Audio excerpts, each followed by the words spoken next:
What induces someone to write history? I mean, apart simply from the vanity that attaches to authorship.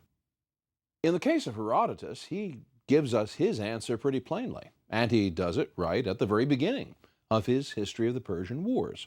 And his reason for writing history is simply this: so that the remembrance of the things accomplished in the past may not be erased, and so that the great and surprising deeds done may not go uncelebrated. Now, I want you to notice that there is both a practical and a moral factor at work here, entwined around each other. In the first case, Herodotus is trying to escape a very fundamental fact or fundamental facts of human life, which is that we don't remember very easily. We don't remember very accurately. And when the people who do remember, when we go to them and ask what they remember about what they did or about what they saw, the fact is that those people often then die. And when they die, we lose even that access. So between the frailty of memory and the frailty of human mortality, there is a real problem that the knowledge of the past can be lost. Now, human memory really has two parts. There is the short-term memory, and that's located more or less in the frontal lobe of the brain.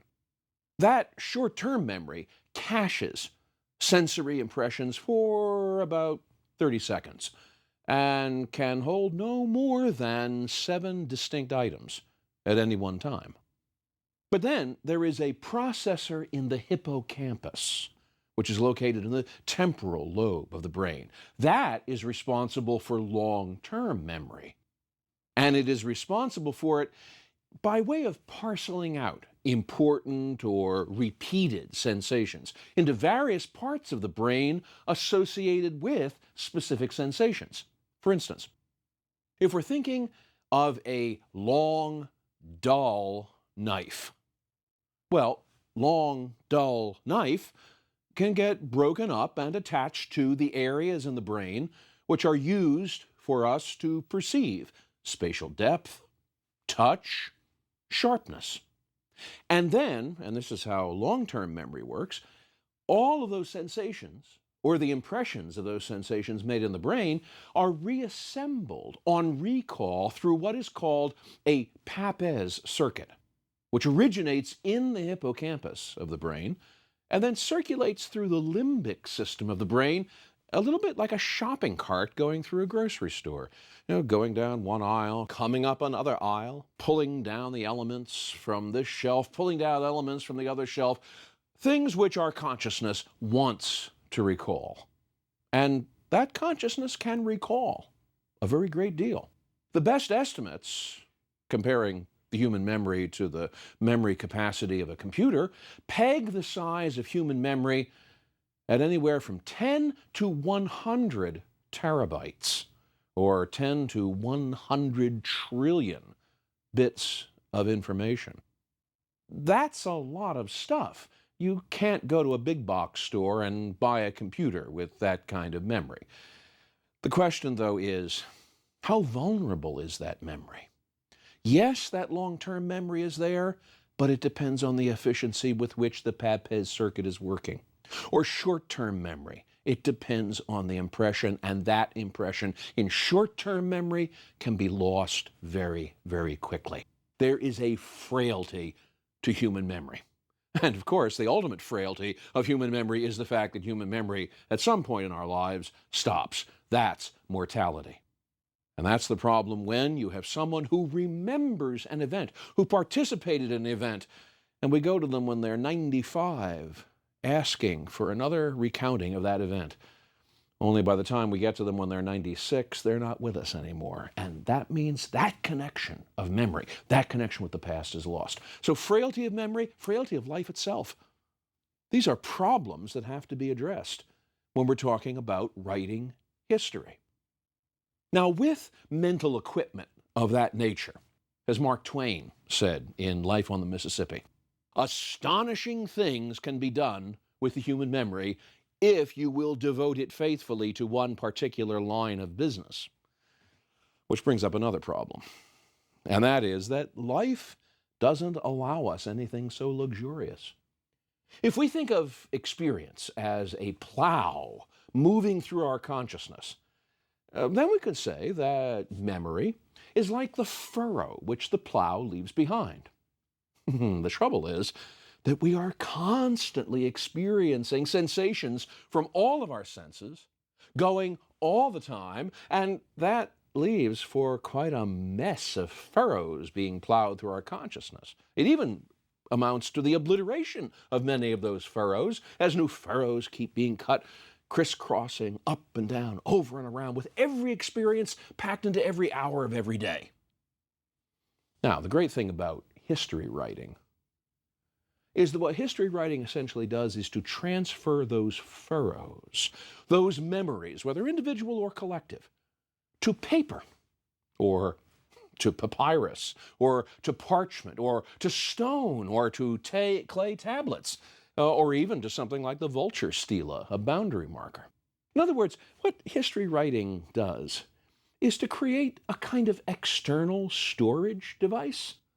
I don't like always to be comparing the human brain to a computer, because the comparisons that have often been made between computers and brains are, I'm afraid, terribly superficial. The brain is not really a computer. But if you'll bear with the analogy, history writing can be like a kind of external storage device. It can be kind of like a portable hard drive. And so history writing, in strictly scientific terms, is a behavior which helps us to beat the physical limitations of our brains, even the physical limitation of our mortality. And Herodotus recognized that from the start. He is writing history so that these events, which have been experienced by people, will not be forgotten. But why is it important not to forget? Why is this not forgetting so critical? Why is that external hard drive that we call a book of history, why is that so vital? Here's the other thing. Here's where the role of what Herodotus calls celebration comes to play. You see, there's any number of subjective reasons why remembering can be important. Sometimes remembering can be important simply because of human curiosity. It's a trait, a temperamental aspect of human beings, to be curious. And so we remember because we are curious about things. We want to hold on to our knowledge, our experience that we've gained. Another subjective reason why remembering can be important is the pleasure that comes with satisfying that second question that I talked about. That question being, where did it come from? Oh, remembering where something came from can be a very pleasurable experience, and perhaps will do wonderful things for you socially when you need to break the ice at a cocktail party. Or the motivation for writing history could be, just could be, the desire for fame and reputation, for being the first in the class, or the first of a year's Pulitzer Prize for history winners. Or maybe the motivation for history might just simply be money. I mean, Herodotus, after all, seems to have made a reasonably good living delivering public readings of his history of the Persian Wars. And there are at least some historians who have done very well by doing very good history. But there are also more objective reasons for writing history. One of them, admittedly, is entertainment. And Herodotus certainly had elements of that at work in his history. Another element is instruction. Now, this did not bulk very large on Herodotus's horizons, but as we'll see in a few moments, it did for others. Others who thought that history might be able to offer a template for understanding lessons from past deeds that would be useful for present practice. Yet another objective impulse behind history writing is analysis. although we won't be meeting this in any serious way for some lectures to come. Finally, there is celebration. And it is this which Herodotus is pursuing the most energetically. He was, as I said in the last lecture, an unabashed cheerleader for Greek cultural and political superiority. After all, where the Persians flogged their troops into battle, the Greeks sprang forward with epic courage. Where the Persians were slaves, the Greeks were free men, and that freedom acted as a force multiplier in battle. So, hooray for Greece, Herodotus seems to shout. Hooray for the Athenians at Marathon. Hooray for the Spartans at Thermopylae. And if you are a Greek, you are part of this great family of heroes, and that should make you proud both of yourself and determined to behave accordingly. Rah, rah, rah. All right, I'm making this sound a little silly, because in some people's hands it does. In fact, history as celebration can have some peculiarly negative effects if it blinds you to genuine weaknesses and serious decision failings. On the other hand, let me say this in defense of celebration and history writing as celebration.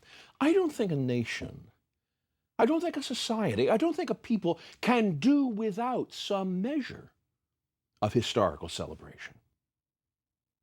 It is the first instinct of tyrants to take away or to rewrite a conquered people's history, because it takes away any means of comparing their present state of oppression with any happier days of freedom and independence.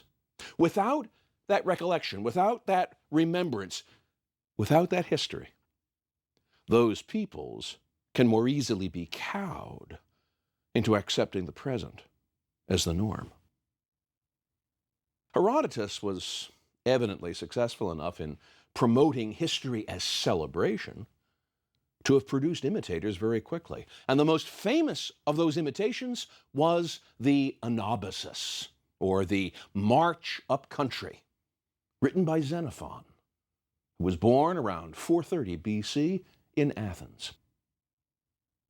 The end of the Persian Wars, and they did not really end with the Greek naval victory at Salamis in 480 BC. In fact, they spluttered on for several years thereafter in defense of the Greek colonies in Asia Minor. But those Persian wars turned loose upon Greece a large number of demobilized soldiers. Soldiers who, either from love of the soldier life or from inability to find any other kind of gainful employment, made a virtue out of necessity and hired themselves out as mercenaries. Over the years, the reputation of Greek mercenaries became high enough that some mercenary companies actually became like small corporations, providing, for a price, the weapons and manpower needed for whatever prince or princeling had some dirty work to do. And there was a lot of dirty work to do in Asia Minor.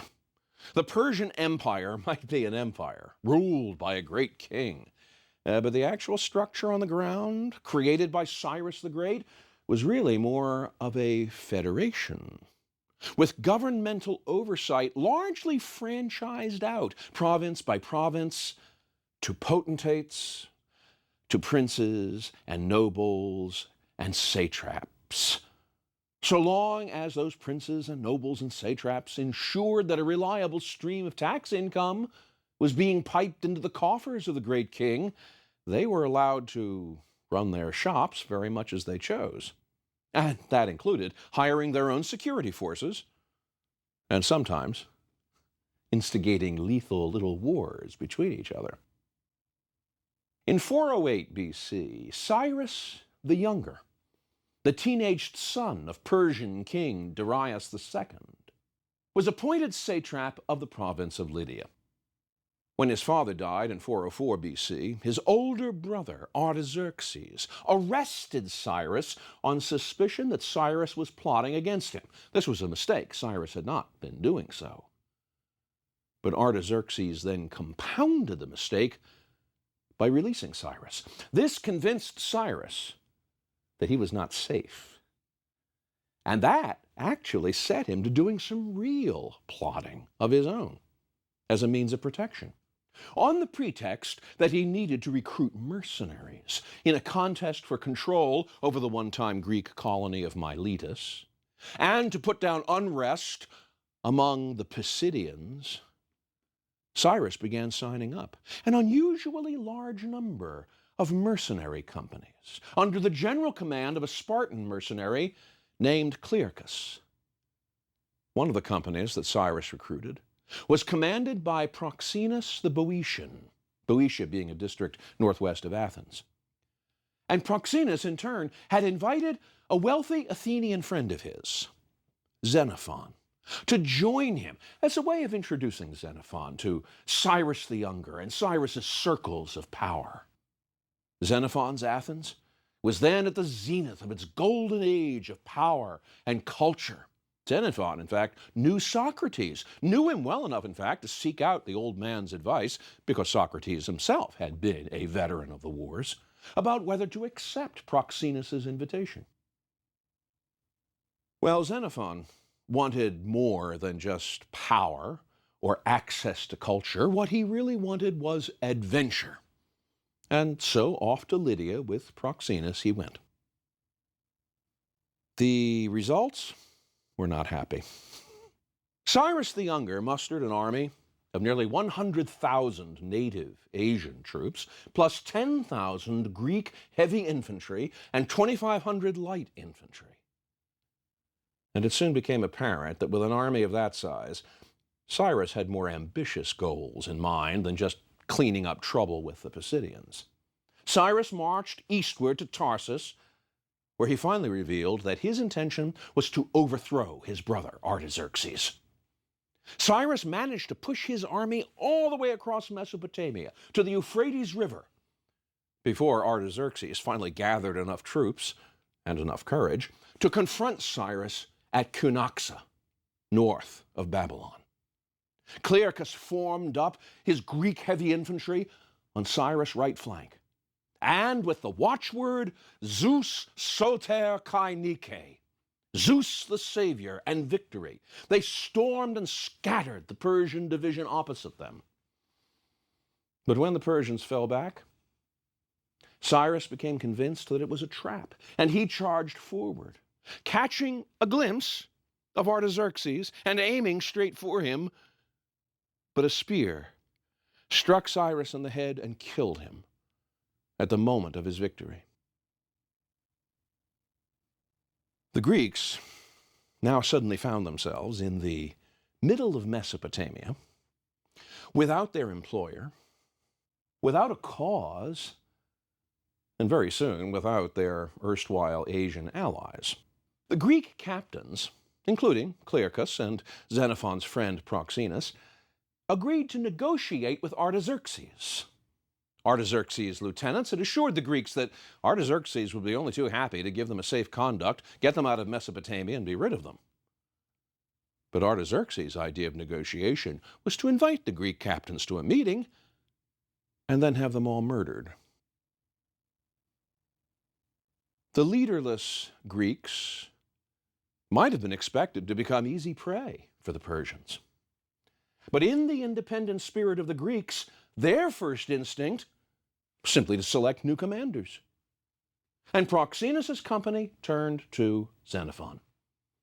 Then, picking up their gear and taking their own path out of Mesopotamia, the Greeks turned northwest, following the Tigris River, hacking their way through ambushes and treachery, through mountains and snow, until they finally hit the coast of the Black Sea and the beginning of the Greek colonies.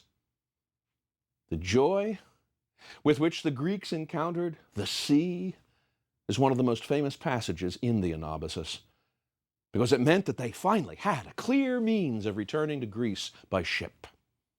The passage reads like this: "When the first men reached the mountain peak and beheld the sea, they sent up a great shout."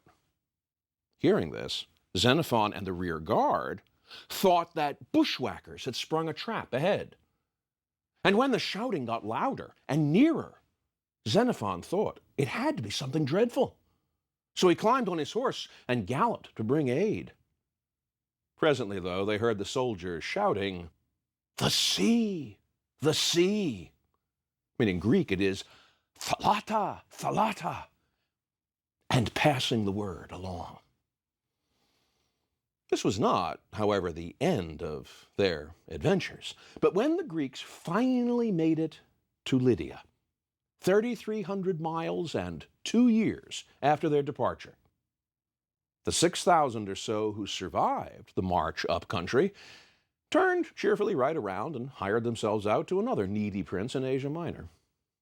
Xenophon, who had had enough, offered sacrifice to the gods, was given his pick of the expedition's accumulated horses and cattle and a send-off party, and went home. The Anabasis is, you might say, Herodotus without the digressions. It is, in some respects, the forefather of all action and adventure stories, and the forerunner of the kind of military history that armchair generals read by the bushel for the thrill of error-free command and vicarious danger. Well written as it is almost totally devoid of any larger thought than the soldiers and their battles. But it is still a celebration of the same spirit of Eleutheria, which Herodotus thought set the Greeks off decisively from the Persians. The Greeks, in Xenophon's writing, are willful yet self-disciplined. They are eloquent at the drop of a hat. They are individually resourceful. They're undismayed by any situation.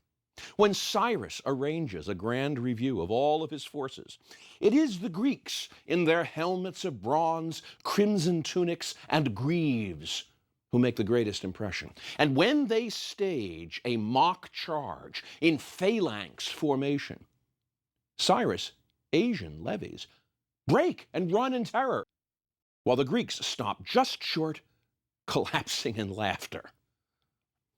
One of Cyrus's guests, the Queen of Cilicia, was amazed to see the brilliancy and discipline of the army. And Cyrus was delighted when he saw how the natives were scared by the Hellenes. In fact, the only thing which makes the Greeks willing to take orders from a Persian like Cyrus is that Cyrus is plainly seen by Xenophon as being something of an honorary Greek himself. Before the climactic battle at Cunaxa, Cyrus tells the Greeks, "Not for want of men have I brought you here as my allies, but I believe you to be better and stronger than large numbers of my own countrymen. Show yourselves men, therefore, worthy of the freedom which you possess and which I envy. Be sure I would give all I have, and many times over, if I could get that freedom. If you show yourselves men, and if all goes well with my part, I will arrange that any one of you who wishes to return home will be the envy of those he meets at home." Shakespeare himself could hardly have put better words into the mouth of King Harry for the king's speech before Agincourt. And in fact, come to think of it, Shakespeare may have been thinking of Cyrus and Xenophon when he wrote his famous Band of Brothers monologue in Henry V. If Herodotus and Xenophon show us the pattern of history written as celebration, then Xenophon's older contemporary, Thucydides, shows us history written to a different pattern. History as analysis and moral parable. History as futility and limitation rather than celebration. Thucydides was not a Greek in the narrow sense of the term, because his family seems to have come from Thrace, which the Athenians and Spartans regarded as being only one step removed from barbarity. But they were of some aristocratic standing and wealth, and Thucydides himself was probably raised in the atmosphere of Golden Age Athens. It was a golden age which was not quite living up to its name by the time Thucydides was born, probably around 460 BC. Once it became clear that the Persian threat had receded for good, Athens and Sparta were left as the two most important city-states in Greece.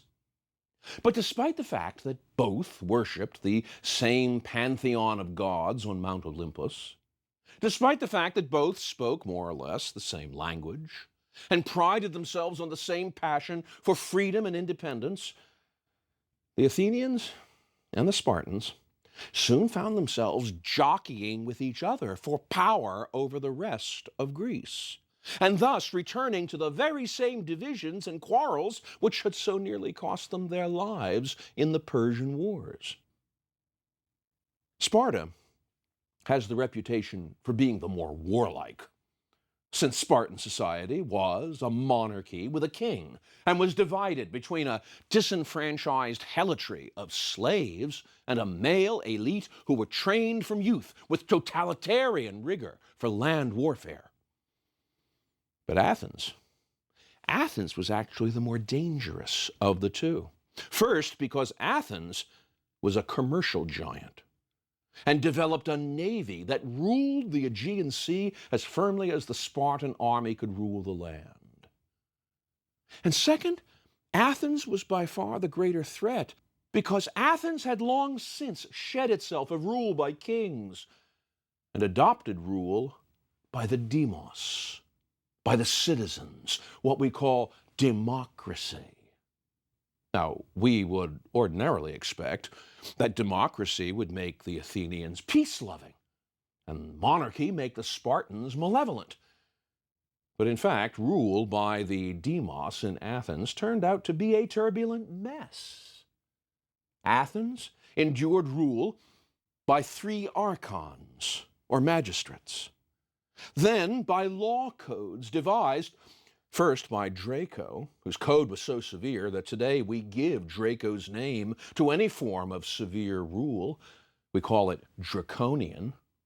Then Athens was ruled by Solon, then by dictators known as tyrants. And finally, it was ruled by single-party rule, dominated by one of the greatest of Athens' politicians, Pericles. It was a chronic temptation of these unstable Athenian governments to distract popular dissension at home by flipping Athens into a variety of wars, which permitted the call to rally round the flag to trump political disagreement. This might have been more injurious for Athens had it not been for the tremendous success Athens enjoyed as the commercial capital of Greece. While the Spartans hammered together an alliance of neighboring city-states known as the Peloponnesian League, and incidentally also flirted with Cyrus the Younger. That's why a Spartan, Clearchus, turns up in command of the Greek mercenaries in Cyrus' army. Athens, on the other hand, organized its own Delian League and siphoned contributions from the League cities into building up its navy. Finally, in 431 BC, it all came to blows after the Athenians enraged the Spartans by accepting into their Delian League the city of Corcyra, a member of the Peloponnesian League, but increasingly fearful that Sparta and the other members of the Peloponnesian League were encroaching on Corcyra's sphere of influence on Greece's Adriatic coast. This defection brought the simmering rivalry of the Athenian and Spartan leagues to a boil. Athens declared a trade embargo against Sparta's ally, Megara, and Sparta responded to this escalation by an invasion of the Athenian homeland of Attica. Thus began a Peloponnesian War which lasted for 10 years, followed by a parenthesis of peace from 421 to 415 BC, followed by a renewal of the war, which lasted down till 404 BC, and the humiliating defeat of the Athenians and the capture of Athens itself. Thucydides, who probably began writing his history of the Peloponnesian War in 410, even before it had ended, evidently did not live to finish it. Since the history ends with the events of the summer of 411, when matters were already trending badly for the Athenians. But the eventual Spartan victory that Thucydides did not live to record was, in the outcome, a hollow one. Spartan dominance of occupied Athens was soon overthrown, and within 40 years, all of Greece would be facing a new and more irresistible threat from the north, in the form of Philip of Macedon. Unlike Herodotus, Thucydides was a player in the history he describes. Unlike Xenophon, who was also a player, it was not a role that gave him much satisfaction. "I lived through the whole of it," he wrote, a little prematurely, "being of an age to comprehend events and giving my attention to them in order to know the exact truth about them." But Thucydides actually had a seat even closer and more painful than the historical ringside. For in 424 BC, he had commanded the Athenian outpost on the island of Thasos. He had been summoned to the relief of the Athenian colonists in the Thracian town of Amphipolis, only to arrive too late. In Athens, the news of the capture of Amphipolis caused great alarm, and Thucydides was accordingly cashiered and sentenced to 20 years in exile. Not surprisingly, then, it will become the burden of Thucydides to write a very personal account of the Peloponnesian War, with none of the heroic glow of Xenophon, and a history of a civil war which called into question all of the Greek values Herodotus thought he was celebrating. And forever afterward, the story of the great historians could be whittled down to this one question: to whose tribe do you belong? That of Herodotus or that of Thucydides?